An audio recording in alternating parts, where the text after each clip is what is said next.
Hey, it's Emily Listman with the Emily Listman Real Estate Group, back again for my monthly market update. It is July 2020, and these numbers are based on the MetroList MLS numbers that came out for June 2020. So keep in mind, this is all from last month.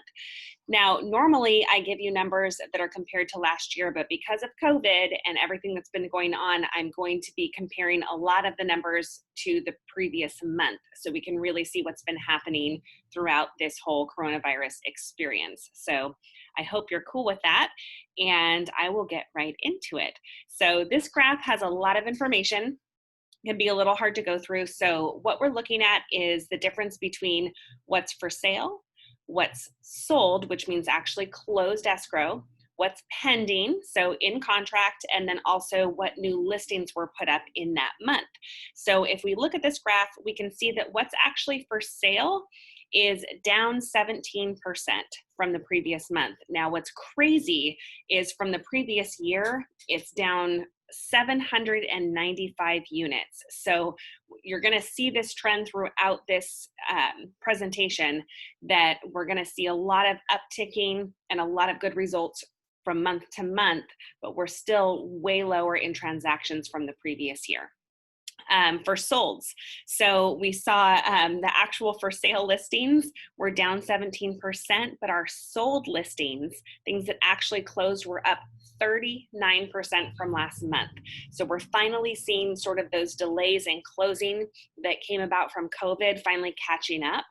And then our pending sales were actually up 31.4%. So think about this. The number of homes for sale was down 17%. The number of homes closed was up 39%, and the number of homes pending was up over 31%. A little bit scary, right? So we're seeing solds and pendings way up and actual for sale listings way down. So you're going to see how this affects our market as we go throughout this presentation. Now, our average price per foot has actually increased from $252 to $255, which is actually only like a 1.2% increase. However, if you look at this graph, which goes over 15 months of time, you will see that $255 per foot is the highest price per foot we've had in this entire 15-month period. I will explain more about why this is happening, but it's mostly due to our inventory crunch. We don't have enough inventory for how many buyers we have on the market, and that is pushing pricing up. So moving on. Days on market. Our days on market increased a little, which is okay. Unfortunately, a days on market of 25, which is still drastically below what we would normally see, is still showing that we're getting multiple offers and homes are selling quickly. And actually, I believe, and this is what I'm seeing from the data, that our days on market actually upticked a little because we're getting so many multiple offer situations that negotiations are actually taking a little longer, because sellers are having to choose between multiple offers and do multiple seller counter offers. So we are seeing that uptick in the days on market. Moving on.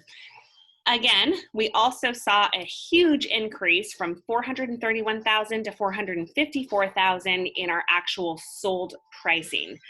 So this could be a little skewed, could be that higher priced homes just sold more in this month, but this is a trend we need to really look at, because it had kind of dipped down a little back in May, and then in June we saw a big jump. So we're seeing the average sold price up over 5%, which is obviously a huge appreciation for 1 month. So again, keep your eyes on that. Now, this is where things get a little scary. So months of inventory basically tells us, with all of the homes that are on the market, how long would it take for those all to sell if nothing else came back on the market. Anything below 3 months is a seller's market. 3 to 6 months is a neutral market, and anything above 6 months becomes a buyer's market.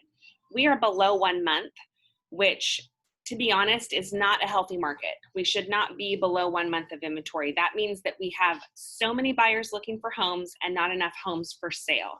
Obviously, we can see this has sort of happened over time, but to be at 0.9, which is the lowest in this trend that you see on the graph, I believe is a direct result of coronavirus, because so many sellers are hesitant to put their homes on the market.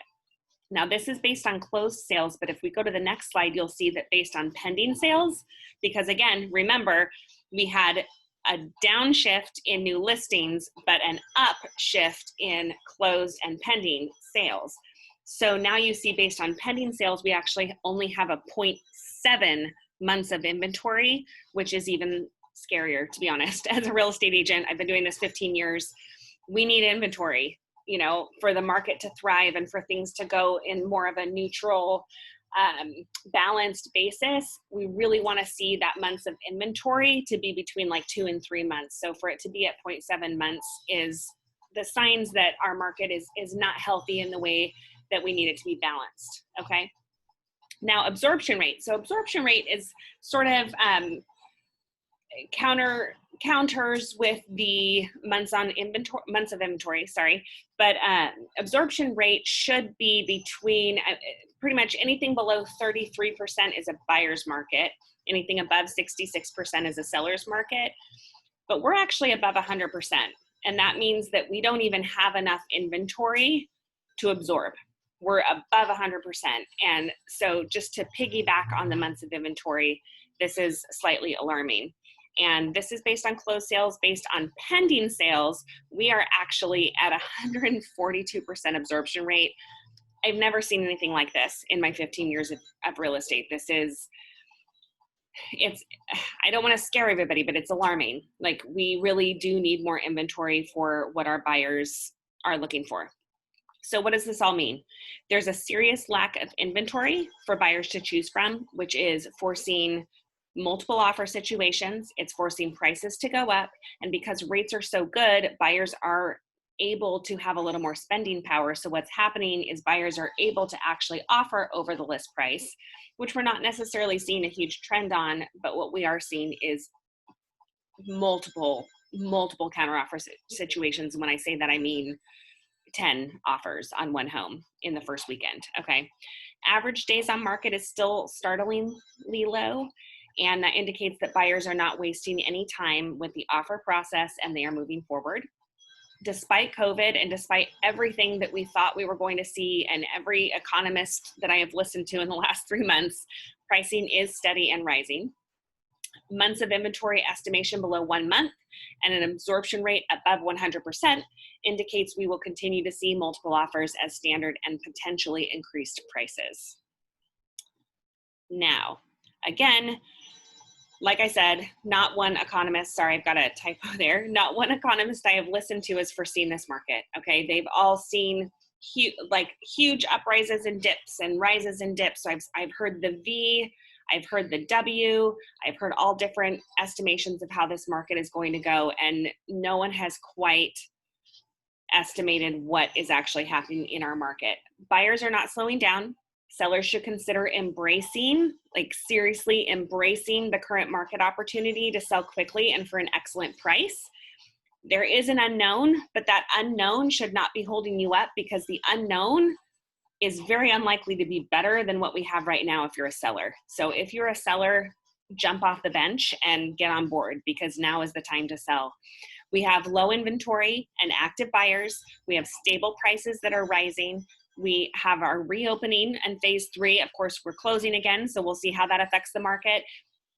And then, like I've mentioned over the past couple of months, I'm interested to see if we will get a sudden influx of new listings. However, I will say we reopened in June and we did not see that sudden influx of new listings. So I no longer assume that that's what's going to happen.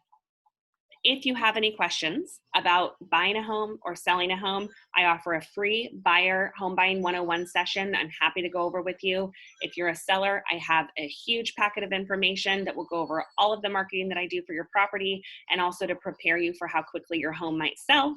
Of course, if you're not priced correctly and you are priced above market, then things are still sitting on the market. But if you are priced well and you have an agent who is actively marketing your property, you can expect to sell very quickly. I'm happy to help in any way I can if you're looking to buy, sell, or invest, and you can reach out to me anytime at 949-357-6614, or of course you can email me at emily@emilylistman.com. I hope you're all having a great day and that you enjoyed this information. Talk to you soon. Bye.